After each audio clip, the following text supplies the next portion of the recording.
বিয়ে একটা মেয়ের জীবনের অনেক কিছুই পরিবর্তন করে দেয়, তাই না? বিয়ে নতুন জীবনের শুরু হয়।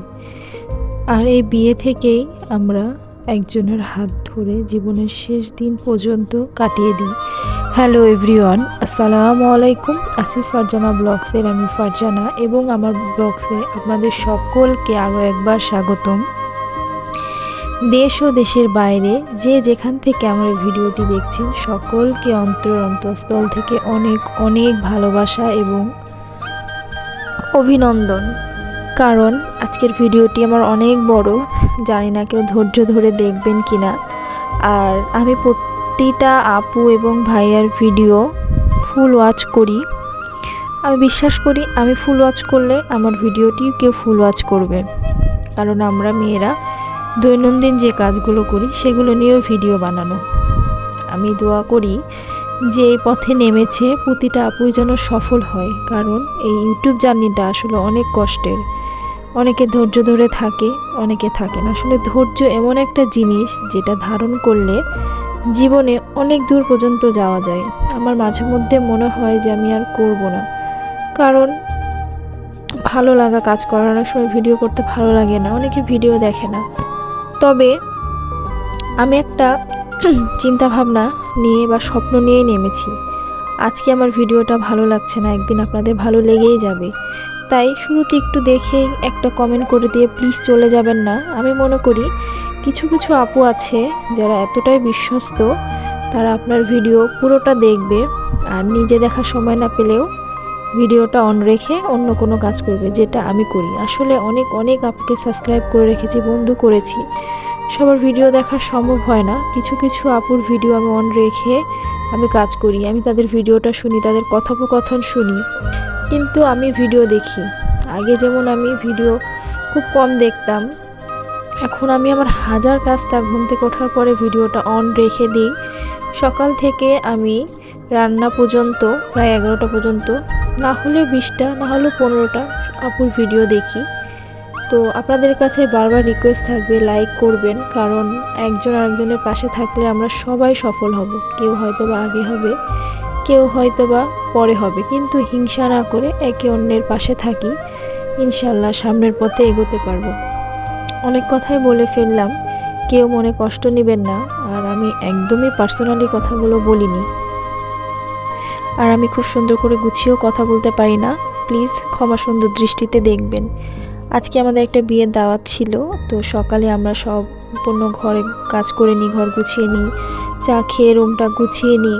আর আজকে সকালে নাস্তা খাওয়ার পরেই আমাদের রান্নাবান্নাগুলো করে নেয়। ভাতটা রান্না করে না, করে এসে রান্না করবে। তরকারি রান্না করে রেখে যায়, আর বাসায় বড় আম্মু কাজ করে তার খাবারগুলো দিতে হয়। তারপর আমরা চলে গেলাম। হঠাৎ করে বিয়ের দাওয়াতটা পাওয়া, হুট করে বিয়ের প্ল্যান হয়, আর 2 দিনের ভেতরে সব বিয়ে। তো গতকাল বিয়ে দাওয়াত দিয়ে গেছে দুপুরে, আজকে যেতে হবে। আমাদের হলুদে কালকে যাওয়ার কথা ছিল, শরীর ভালো লাগছিল না, এই জন্য যাইনি। বিয়েটা একদমই ঘরোয়াভাবে। আমি বিয়ে বাসাতে গেলাম, দেখি এখন অনেকে আসেনি, মানে নানা শাশুড়ির বাসার সবাই। তো নানি শাশুড়ির বাসায় চলে যায়। এই যে আমার 2 ননদিনী, শাশুড়ি আর দাদি শাশুড়ি মিলে চলে যায়। আর যেহেতু বাসায় তেমন কোনো মানুষ নেই, আমার বরকে আগে যেতে হয়েছে টুকটাক কাজকর্ম করার জন্য। আর আমার 3 মামাও সেই বিয়েতে উপস্থিত ছিল। বিয়েটা কার আসেন, এই যে দেখতে পাচ্ছেন কোণে, হ্যাঁ এর বিয়ে। আর এইটা হলো আমার ছোট মামি শাশুড়ি বোনের মেয়ে। ওদের বাসা বগুড়া, অনেক দূরে। আর ছেলের বাসা রাজশাহীতে, রেলগেটের সামনে, অনেক দূরত্ব হয়ে যায়। আর ছেলের যেহেতু মেয়ের যেহেতু 3টাই বোন, ওরা ছেলে নাই, আর এখান থেকে যে সবার এভাবে এফোর্ট দেওয়াটাও কষ্ট। এই জন্য আমার মামি শাশুড়ির বাসা, মানে মেয়ের ছোটো খালার বাসাতে প্রোগ্রামটা করা হয়। আর ঘরোয়াভাবেই হয় মূলত, খুব বেশি কাউকে নিয়ে হয় না। তো আমরা যাই, বাসায় কাজকর্ম সেরে আমরা একসঙ্গে চলে যাই। নানি শাশুড়ির বাসায় যাওয়ার পরে যেহেতু দাদি শাশুড়ি গেছে, আমরা গেছি। নাস্তা আইটেম সেরকম কিছু করেনি, যতটুকু পেরেছে তারপরে দিয়েছে। যেহেতু 1টার দিকে গেছি, বিয়ে বাসায় যেয়ে খেতে হবে, তো আমরা এসেই আগে খাবার খেতে চলে যাই, কারণ আমার অনেক খিদা পেয়ে গেছিলো। আর এই বিয়ের বাসার এই ডাল, গরুর মাংস, রোস্ট, এই আইটেমগুলো আমার খুব ভালো লাগে, বিশেষ করে ডাল। আর আমি খুব বেশি খেতে পারি না, কখনোই না, আমি খাবার একদমই কম খাই। তো আমার বিয়ে বাড়ির ডালটা খুব ভালো লাগে। তো আমি খেয়ে নিয়ে আমার শ্বশুর আসছিল, চলে গেল। আমরা খাওয়া দাওয়া করে নিচে নেমে বসতেই দেখি বরের গাড়ি চলে এসেছে। তারপর আমরা যাই, বরের শাশুড়ি একটা আংটি ঘড়ি দেয়, ওই যে ঘড়িটা দেখালাম। যাক, আলহামদুলিল্লাহ, ছেলে মেয়ে দুটার বিয়ে হচ্ছে যেন সুখে থাকে। আর মেয়েটার বয়স একদমই কম, ও এসএসসি দিবে।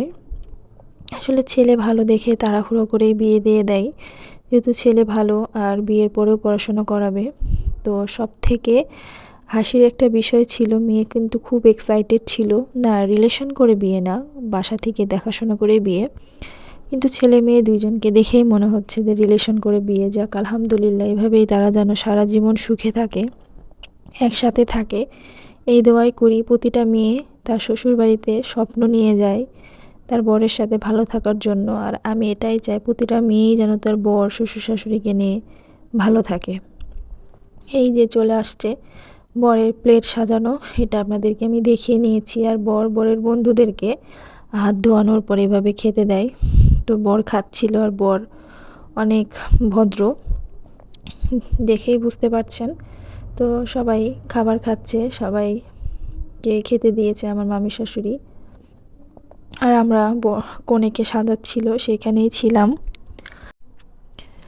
খাবারে অনেক আইটেমই ছিল, মাছ ভাজা, মুরগির রোস্ট, যতটুকু সামর্থ্য অনুযায়ী পেরেছে। আর ছোটোখাটো বিয়ে, মাত্র 2 দিনে সব কিছু অ্যারেঞ্জ, তারপরেও যে আলহামদুলিল্লাহ এত কিছু আয়োজন করেছে। ছেলে বরপক্ষ সবাই খায়, আর এই ভিডিওগুলো করে কনেকে দেখানো হয়। কনে আমার ননদ হচ্ছে সম্পর্কে। অনেক ছোট একটা মেয়ের বিয়ে হয়ে গেল। আসলে প্রতিটা বাবা মাই চায় মেয়ে যেন শ্বশুর বাসাতে যেয়ে সুখে থাকে, ভালো থাকে। মেয়ে ভালো না থাকলে আসলে বাবা মার মনেও কষ্ট পায়। আমার আজকের এই ভিডিওটা দেখতে দেখতে যদি আপনাদের ভিডিওর কোনো অংশে ভালো লেগে যায়, তাহলে প্লিজ লাইক করে দিবেন। আর ভিডিওতে যদি কেউ নতুন হয়ে থাকেন, তাহলে অবশ্যই সাবস্ক্রাইব করে দিবেন। আসা যাক ভিডিওতে। আসলে মেয়েদের জীবনটাই এমন। আমি এখনও আমার বাবার মার বাসায় যদি যাই, আসি, প্রথম কিছুদিন আমার আম্মুর কথা সবসময় মনে পড়ে, কিন্তু মনে হয় কেন চলে এলাম, মনটা খুব খারাপ লাগে। হয়তো বা প্রতিটা আপুরই এরকমটা হয়। তো এই যে মালাটা দেখতে পাচ্ছেন, এটা দিয়েছে মেয়ের মা, আর এই কানেরগুলো দিয়েছে ছেলের পরিবার থেকে। তো এই যে সাজিয়ে নিল, মাশাল্লাহ, অনেক কিউট লাগছিল মেয়েটাকে। আর ও অনেক এক্সাইটেড, ও আর সাজগোজগুলো বারবার করে আয়নাতে দেখে নিচ্ছিল। আর পার্লারে না, বাসাতেই সাজায়, যেহেতু ওরা খুব ভালো করে সাজিয়েছে। আর ওরা আস্তে আস্তে অনেক দেরি হয়ে গেছে, এজন্যই বিয়েটা পড়াতে আর কি সন্ধ্যা হয়ে যায় সাজগোজ করতে। আর বাসাতে সাজগোজ করলে তো একটু সময় লাগে। মাশাল্লাহ, সাজগোজ করার পরে পরীর মতো লাগছে। এই যে দুজনকে করেছে, একসঙ্গে বসিয়েছে। তারপরে এই যে আলহামদুলিল্লাহ আংটি পরিয়ে দিল বর। আর দুইজনের যে বন্ধন দেখেই খুব ভালো লাগছে। মাশাল্লাহ, সারা জীবন তারা এইভাবে হাসিখুশি থাকুক। আপনারা সবাই মাশাল্লাহ বলতে ভুলবেন না। আর আমার ভিডিওর কোনো অংশে যদি খারাপ লাগে, অবশ্যই কমেন্ট করে জানাবেন। কোথায় ঠিক করতে হবে অবশ্যই বলে দিবেন। আর এই তো, এটা হলো সঁপে দেওয়া বলে আমাদের এখানে।